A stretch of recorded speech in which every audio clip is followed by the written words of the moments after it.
Tá filmando já. Já? Já vai, cara, vocês são viados? Já!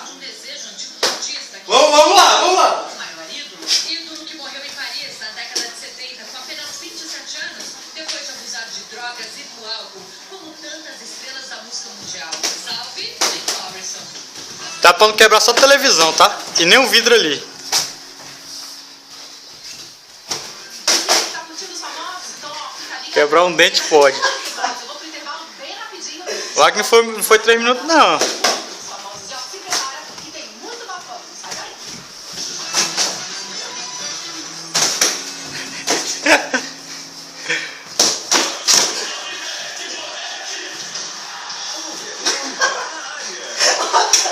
Ai, caralho.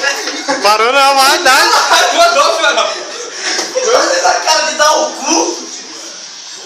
Bora, suas bichas. Tá doido, né?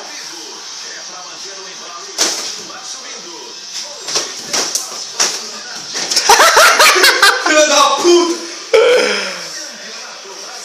Quase que o bicho finaliza aí. Vira pra cá vocês estão indo pra onde? Que é só uma câmera, doido.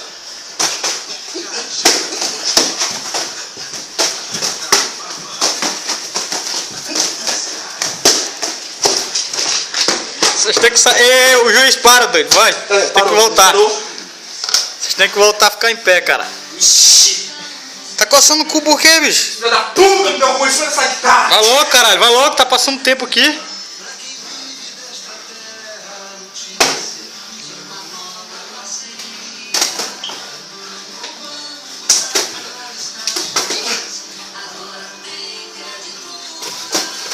A televisão, bicho.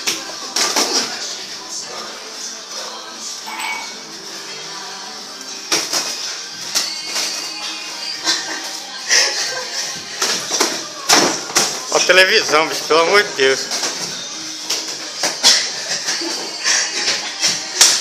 Vai, Não, ainda falta 40 segundos eu ainda. já tô morto. Não sei. Bate no chão então. Bate no chão. Bora, meu irmão, tem 40 segundos ainda. Bate, Felipe. Já. Já bati, ó. Isso é muito mole, velho.